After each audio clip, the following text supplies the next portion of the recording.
Welcome back to south tube. Last 2 வீடியோஸ்ல வந்து ரொம்ப இன்ட்ரெஸ்டிங்கான விஷயம் எல்லாம் பார்த்திருப்பீங்க. அதிகாலையில நம்ம கிரிவலம் போனது, அதுக்கப்புறமா வந்து கோயிலுக்கு உள்ள அந்த தீபம், அந்த நைட்டு தீபம் ஏத்துறதுக்கு முன்னாடி நடந்த அந்த ரிச்சுவல்ஸ் எல்லாமே நீங்க பார்த்திருப்பீங்க. இந்த வீடியோ அப்படின்றது நம்ம அந்த இதெல்லாம் முடிச்சுட்டு வெளியே பேய் கோபுரம் வழியா வெளியே வந்தோம். வெளியே வந்துட்டு ராஜகோபுரத்தை நோக்கி தான் நம்ம போயிட்டு இருக்கோம்.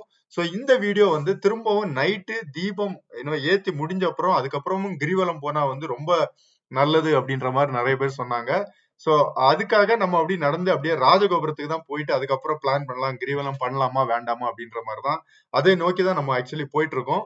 சோ போகும்போது கோயிலை சுத்தி, திருவண்ணாமலை கோயிலை சுத்தி நிறைய பேர் இந்த மாதிரி வருவாங்க. இது வந்து நீங்க பாத்தீங்கன்னா தெரியும், ரோட்ல கோயிலை சுத்தி, கிரிவலம் சுத்தி எல்லா பகுதியிலுமே பாத்தீங்க அப்படின்னா வந்து தீபம் ஏத்துவாங்க. இந்த அண்ணாமலையார் அந்த மலையில தீபம் ஏத்துன உடனே இங்கேயும் ஏத்துவாங்க. சோ ஒரு ஆம்புலன்ஸ் நின்றுட்டு இருக்கிறத பார்க்க முடியும். சோ ஒரு இந்த டைம் பாத்தீங்கன்னா ஆல்மோஸ்ட் ஒரு 8:30 PM ஆக்சுவலி அந்த டைம் தான் ஒருத்தங்க வந்து மயங்கி கீழே விழுந்துட்டாங்க, நம்ம பார்த்தோம் ஆக்சுவலி.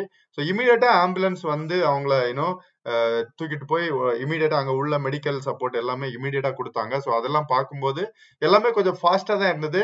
அதே மாதிரி கிரிவலம்ல இருக்கட்டும், கோயில் முன்னாடி எல்லா பக்கத்துலயும் ஆம்புலன்ஸ் அப்படின்றது ரெடியா நின்றுட்டு இருந்தது. நிறைய ஆம்புலன்ஸ் வச்சிருந்தாங்க ஆக்சுவலி. அதை பார்க்கும்போது நிறைய ஆர்கனைஸ் பண்ணியிருக்காங்க ஒவ்வொரு விஷயங்களும்.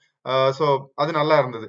சோ இந்த இடத்துல நீங்க பார்த்தாலே தெரியும், இதுதான் ஒரு அந்த ஜங்ஷன் பாயிண்ட். நம்ம கிரிவலத்துல இருந்து வரும்போது ரைட் எடுத்து போனா அப்படின்னா வந்து நம்ம அம்மணி அம்மல் கோபுரத்துக்கு போகலாம். ஸ்ட்ரைட்டா போனோம்னா ராஜகோபுரம் போவோம். லெஃப்ட் போய் அப்படியே போனாலும் ராஜகோபுரத்துக்கு முன்னாடி போவோம். சோ அந்த ஜங்ஷன் பாயிண்ட்ல தான் இந்த இன்சிடென்ட் நடந்தது. யாரையுமே உள்ள எல்லாம் விடல ஆக்சுவலி. இங்க இருந்து உள்ள நம்ம போக முடியாது.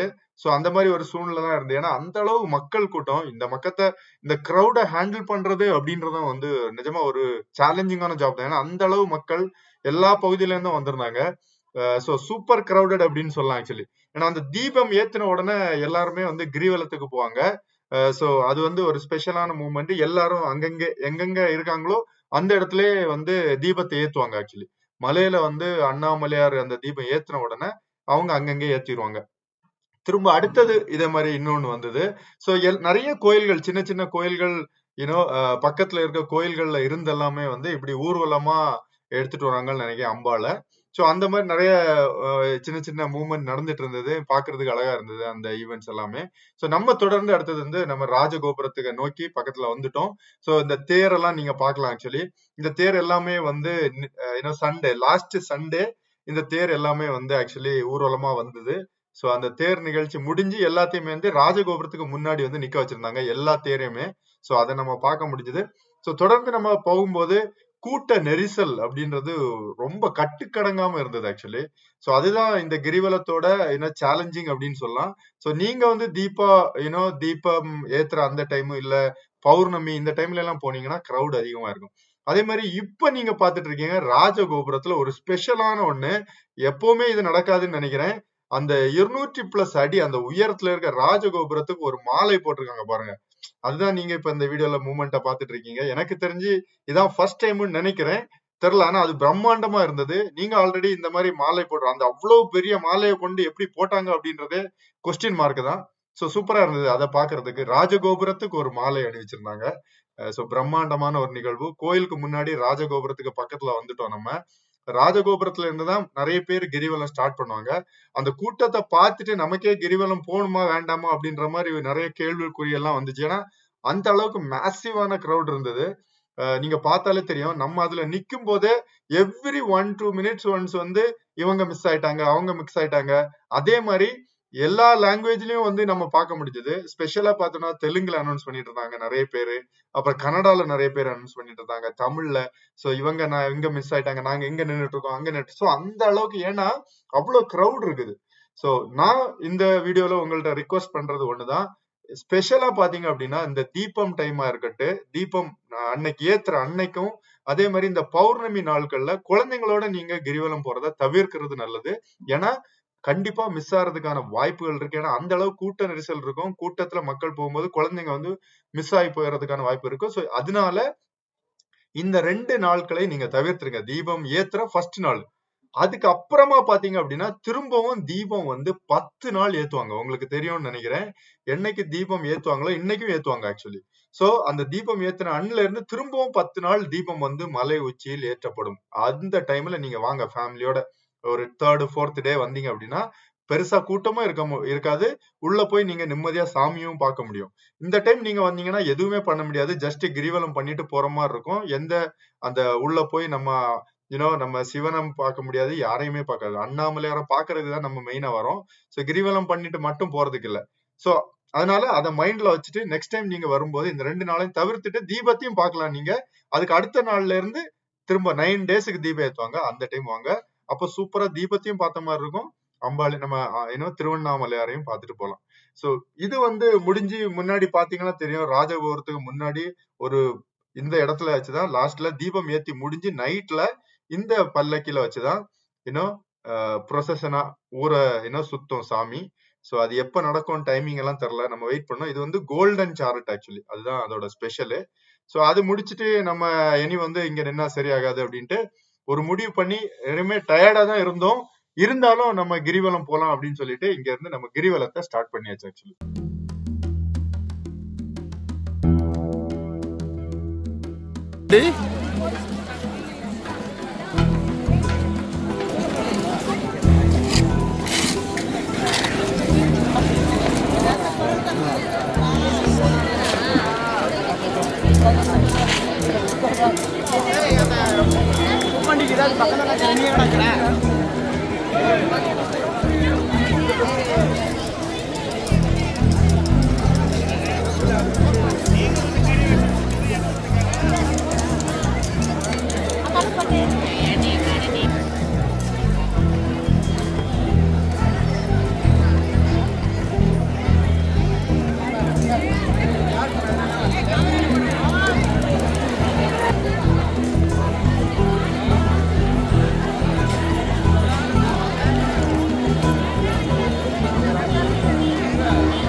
நம்மளோட இந்த கிரிவல பயணத்துக்கு என்ன ஒரு விஷயம் ஸ்பெஷல்னா சாப்பாடு, அன்னதானம் அப்படின்னு எல்லா கண்டிப்பா வயறார சாப்பிட்டு எல்லாரும் நடக்கும்போது அது ஒரு சூப்பரான விஷயம் அப்படின்னு சொல்லலாம். ஆனா அந்த விஷயம் பண்ணவங்க இன்னொரு விஷயத்த பார்த்து அந்த சாப்பிட்டு வாட்டர் பாட்டில், பிளாஸ்டிக் கவர் எல்லாமே வந்து ரோட்ல வீசி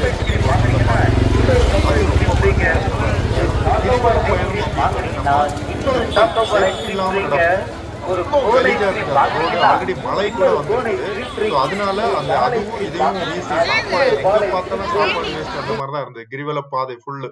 சோ அதை ஏன் ஆர்கனைஸ் பண்ணல அப்படின்றது எனக்கு நிஜமா ரொம்ப கஷ்டமா இருந்தது. ஏன்னா நம்ம கிரிவலம் போறது செருப்பு இல்லாம அந்த அண்ணாமலையார வேண்டி நடப்போம்.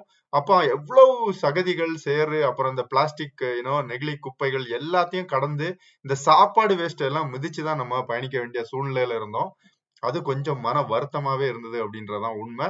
கண்டிப்பா இந்த சாப்பாட்டுக்கு இவ்வளவு பெர்மிஷன் கொடுத்தவங்க அவங்ககிட்ட இந்த வேஸ்டையும் இந்த மாதிரி கலெக்ட் பண்ணி வைங்க, இந்த மாதிரி பண்ணுங்க, அதுக்கான ஒரு ஸ்பேஸ் கொடுத்து அதை வச்சு பண்ணியிருந்தா நிஜமா சூப்பரா இருந்திருக்கும். அது என்னோட கருத்து.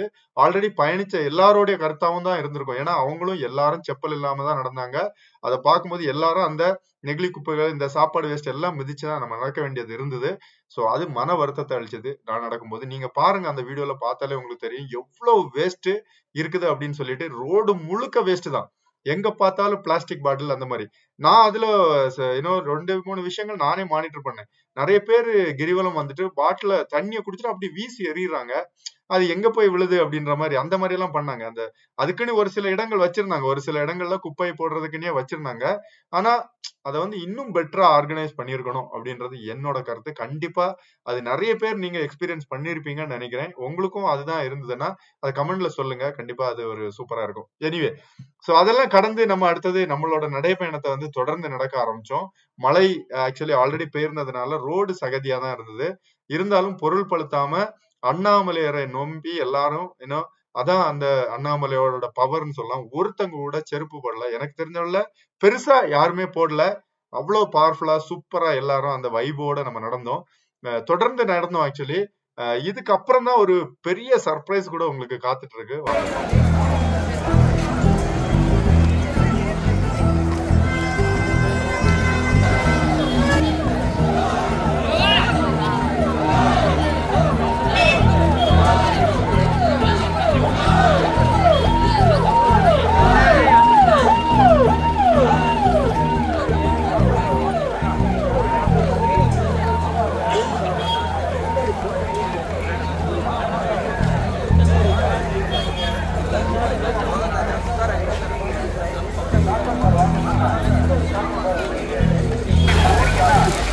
இந்த கிரிவலம் பயணத்தில் இந்த இடத்தை அடையும் போது திரும்பவும் மழை அப்படின்றது ரொம்ப அதிகம் வர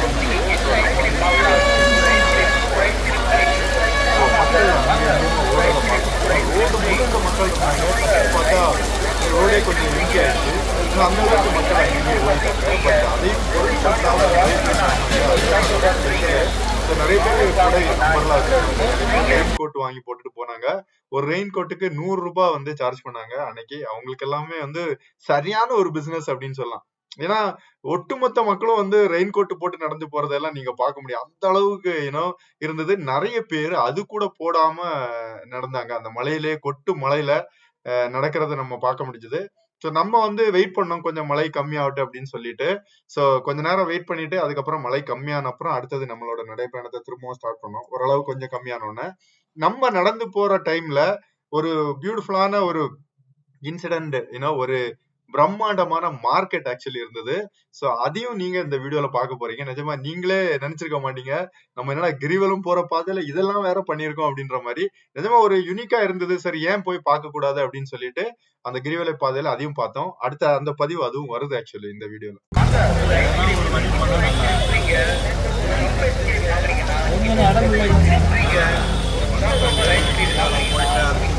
ரெண்டாவது வந்து ஆந்திராக்காரர் நிறைய வந்துட்டாங்க. ஆந்திராக்காரர்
பண்ணிட்டு இருக்கும் போதே கரண்ட் அப்படின்றது சடனா போயிடுச்சு. ரொம்ப டார்க்கான ஒரு சூழ்நிலை இருந்தது. அவ்வளவு மக்கள் கூட்டம், கரண்ட் போயிடுச்சு, மழை வேற. சோ நிஜமா அது ஒரு கடினமான பயணமா தான் இருந்தது ஆக்சுவலி. சோ நைட் ஒரு 10:30 அந்த டைம்ல தான் நம்ம இந்த இடத்துல இருந்தோம். அந்த டைம் நமக்கே வந்து கஷ்டமா இருந்தது. ஏன்னா கரண்டும் இல்ல. என்ன மாதிரி சூழ்நிலை அப்படின்றது உங்களுக்கே தெரியும். ஏன்னா கூட்ட நெரிசல் அப்படின்றது அவ்வளவு இருந்தது எக்கச்சக்கமா. அப்படியே லெஃப்ட் சைடு பார்த்தப்ப டக்குன்னு கரண்ட் வந்தது. உள்ள போய் பார்த்தா இததான் நான் சொன்னேன். ஒரு பிரம்மாண்டமான யூனோ மாடுகள் சந்தை, அதுக்கப்புறம் குதிரை சந்தை 2மே அங்க இருந்தது ஆக்சுவலி. கிரிவல பாதையிலே அப்படியே லெஃப்ட் சைடுல. சோ அதை சரி பார்த்துட்டு எதுக்கு விட்டுட்டு போறோம் அப்படின்னு சொல்லிட்டு அப்படியே நம்ம அந்த மார்க்கெட்டுக்குள்ள இறங்கிட்டோம், அந்த சந்தைக்குள்ள. சந்தையில பார்த்தோம் அப்படின்னா நிறைய டைப் ஆஃப் மாடு இருந்தது. ஆனா எனக்கு ஸ்பெஷலா பிடிச்சிருந்தது, நிறைய குதிரைகள் வந்திருந்தது. குதிரைகள் வண்டி வண்டியா கொண்டு வந்திருந்தாங்க. சோ அது ஸ்பெஷலா இருந்தது. சின்ன குதிரையில இருந்து பெரிய குதிரை வரைக்கும் இருந்தது. சோ அந்த இதெல்லாமே சந்தை பண்ற இடமாமா. நான் வந்து மாட்டு சந்தை பார்த்திருக்கேன், குதிரை சந்தை பெருசா பார்த்தது இல்ல. அதை பார்த்ததுல ரொம்ப சந்தோஷம். முழுமையா நம்ம அங்கங்கே போய் சுத்தி பார்த்தோம் என்ன மாதிரி இருக்கு அப்படின்னு சொல்லிட்டு. நிஜமா சூப்பராவே இருந்தது. நீங்க ஆல்ரெடி திருவண்ணாமலை போகும்போது இந்த சந்தையை பார்த்திருக்கீங்களா, இல்லது இது உங்களுக்கு தெரியுமா அப்படின்னு இருந்ததுன்னா கண்டிப்பா அதை கமெண்ட்ல சொல்லுங்க. சோ நம்ம அதை பார்த்துட்டு திரும்ப கொஞ்சம் எக்ஸ்ப்ளோர் பண்ணிட்டு அடுத்தது நம்ம திரும்பவும் நம்ம கிரிவல பயணத்தை தொடர்ந்தோம்.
கிரிவல பயணத்துல வந்து நிஜமா வந்து ஷாக்கிங் ஆனதுதான் இந்த விஷயம் தான். மழை அப்படின்றது முழுக்க முழுக்க இருந்துட்டு இருந்தது. வந்து சின்னதா வர்றது போறது அந்த மாதிரி இருந்தது. ஆனா இந்த இடத்த நம்ம அடையும் போது அந்த மழையோட வீரியம் அப்படின்றது ரொம்ப அதிகரிச்சிருச்சு. ரொம்ப ஹெவியா இருந்தது. அதுக்கப்புறம் நடக்கிறதே வந்து கஷ்டமா இருந்தது. ஆனாலும் அதையும் பொருட்படுத்தாமல் எவ்வளவு பக்தர்கள் வந்து நடக்கிறாங்கன்னு அப்படி நீங்களே பார்த்து தெரியும். இந்த கூட்டம் வந்து 2 மடங்கு அதிகமா இருந்தது. மழை அதிகரிக்க அதிகரிக்க வந்து மக்கள் கொஞ்சம் கம்மியானாங்க. ஆனாலும் நிறைய பேர் நடந்தாங்க. அதை பார்க்கும்போது தான் தெரிஞ்சது எப்படி அவங்க அண்ணாமலையார நம்புறாங்க அப்படின்னு சொல்லிட்டு. இந்த கிரிவலத்துக்கு அந்த அளவுக்கு பவர் இருக்கு அப்படின்றது இதை பார்க்கும்போது தான் உங்களுக்கு கண்டிப்பா தெரியும். சோ நம்ம வந்து ஆல்ரெடி ஒரு கிரிவலம் பண்ணதுனால இந்த இடத்தை அடையும் போது மழை ரொம்ப ஹெவியா இருந்தது. ஆக்சுவலி நீங்க பார்த்தா தெரியும். சரி அப்படின்னு சொல்லிட்டு நம்ம வந்து கிரிவலத்தை இங்க ஸ்டாப் பண்ணோம். ஏன் அப்படின்னா ஆல்ரெடி நம்ம கிரிவலம் பண்ணிட்டோம். சோ இது வந்து கொஞ்சம் இன்னொருக்கா பண்ணலாம் அப்படின்ற ஒரு சின்ன வைப்ல தான் ஸ்டார்ட் பண்ணோம். ஆனா ரொம்ப ஹெவியான மழை வந்தது. அப்புறம் கரண்ட் அப்படின்றது கூட அப்பப்ப போயிட்டு போயிட்டு வந்துட்டு இருந்தது. டார்க்கா இருந்தது. சோ கொஞ்சம் கடினமா இருந்து 2 சூழ்நிலை அடிச்சுட்டு ஆல்மோஸ்ட் ஒரு 7 கிலோமீட்டர் 8 கிலோமீட்டர் நம்ம நடந்திருப்போம். அதுக்கப்புறம் வந்து கிரிவலத்தை ஸ்டாப் பண்ணிட்டு நம்ம ரூமுக்கு போய் ரெஸ்ட் எடுக்க போயிட்டோம். ஆல்ரெடி நம்ம முழுக்க முழுக்க டயர்ட் ஆயிட்டோம். சோ எப்படிடா 2 டைம் கிரிவலம் போனீங்க அப்படின்னு எல்லாம் உங்க மைண்ட்ல வரது எனக்கு தெரியுது. பட் இருந்தாலும் ஒரு புது அனுபவம் ட்ரை பண்ணி பார்க்கலாம் அப்படின்னு சொல்லிட்டு நிஜமா ஒட்டுமொத்தமா ஒரு புது எக்ஸ்பீரியன்ஸ் எனக்கு. நான் ஆல்ரெடி கிரிவலம் பண்ணியிருந்தேன். ஆனா இந்த டைம்ல இந்த மழையில பண்ணும்போது அது வேற லெவல் ஃபீலா இருந்தது. சோ நீங்களும் அன்னைக்கு கிரிவலத்துக்கு வந்திருந்தீங்க அப்படின்னா கண்டிப்பா கமெண்ட்ல சொல்ல மிஸ் பண்ணாதீங்க. ஏன்னா அது எவ்வளவு பேர் வந்து அதை அனுபவிச்சிருப்பீங்க இந்த மலையில, கொட்டு மலையில. ஆனா நிறைய பேர் என்ஜாய் பண்ணிருப்பாங்க அதையும் கூட. சோ ஓவரால் ஒரு ஒரு அருமையான எக்ஸ்பீரியன்ஸ். கடைசியில இந்த மழை இவ்வளவு ஹெவியா வந்ததுனால தான், கரண்டும் போயிட்டு போயிட்டு வந்ததுனால தான் நம்ம கிரிவலத்தை மிடில்ல ஸ்டாப் பண்ணிட்டு போய் ரெஸ்ட் எடுத்துட்டு மறுநாள் நம்ம பெங்களூருக்கு ரிட்டர்ன் பேக் வந்திருந்தோம். சோ ஒட்டுமொத்த ஜேர்னியும் திருவண்ணாமலையில் நம்ம முடிஞ்ச அளவு கவர் பண்ணி போட்டிருக்கோம். சோ கண்டிப்பா உங்களுக்கு எல்லா வீடியோவும் பிடிச்சிருக்கும்னு நினைக்கிறேன். பிடிச்சிருந்தா லைக், ஷேர், சப்ஸ்கிரைப் பண்ணுங்க. நீங்க ஆல்ரெடி இந்த திருவண்ணாமலையில அந்த கிரிவலத்தை கலந்துருந்தீங்கன்னா ஒரு கமெண்ட்ல சொல்லிட்டு போக மிஸ் பண்ணாதீங்க. அது தொடர்ந்து நிறைய வீடியோஸ் வந்துட்டு இருக்கு. பார்த்துட்டு உங்களோட சப்போர்ட்டை கொடுங்க. தேங்க்யூ. பாய்.